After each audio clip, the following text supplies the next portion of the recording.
In one word, overwhelmed.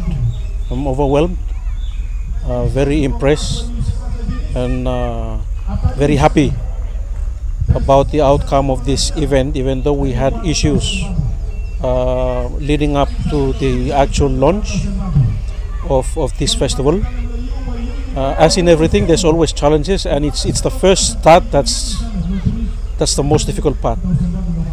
After having postponed the event twice in the past, we decided we will have to host this event because it's important to showcase agritourism in real life, in action, which is what we ended up doing, launching that on Wednesday 9th of November and ending it this afternoon on the 11th.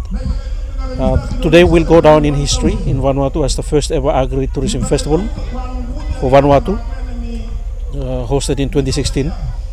In a way, it's a major rehearsal for us in Vanuatu, as we are going to be hosting the Pacific Week of Agriculture. The first ever Pacific Week of Agriculture will be hosted here in Vanuatu.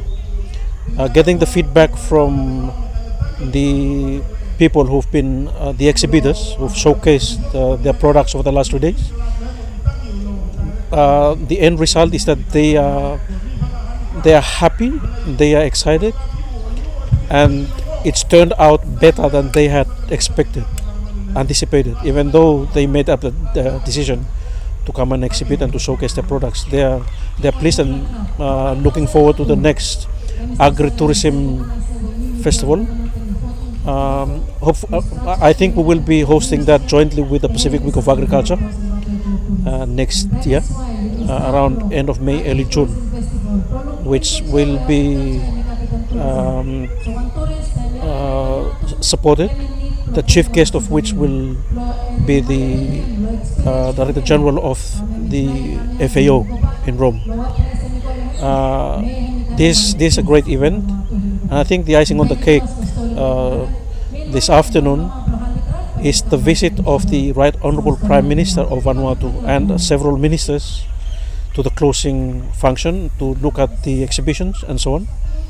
I think to me this is a major highlight, to have the Prime Minister visit, to take time out of a very, very busy day today on the Friday 11th of November to visit this great event.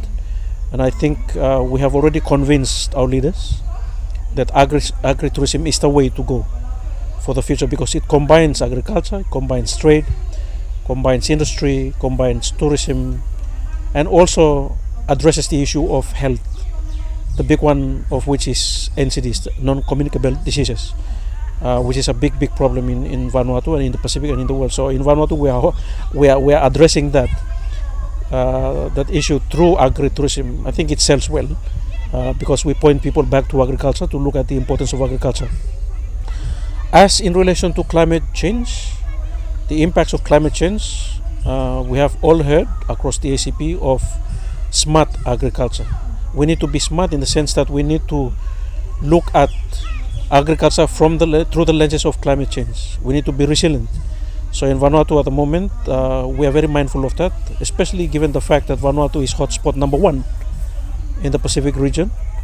We are very conscious, and we've set up a risk and resilience unit within the Ministry of Agriculture. The work of that is basically to assist us look at risks within the context of climate change and impacts that climate change brings in terms of disasters and so on. We know what to do. Basically, the crops that need to be planted that can be harvested in 3 months. So within the context of climate change, yes, agriculture is moving in that direction to be able to deal with the impacts of climate change and be able to have crops producing and yielding within a shorter time frame than normal.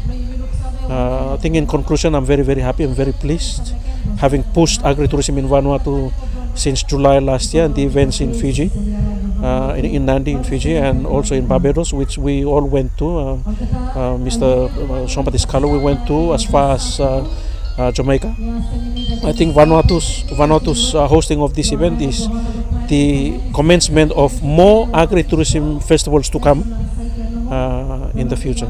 So thank you very much for the opportunity, and I thank once again CTA, the intra-ACP program, SPC PAP project, and all our sponsors here in Vanuatu for coming to our support and for making this event a success the way it has turned out.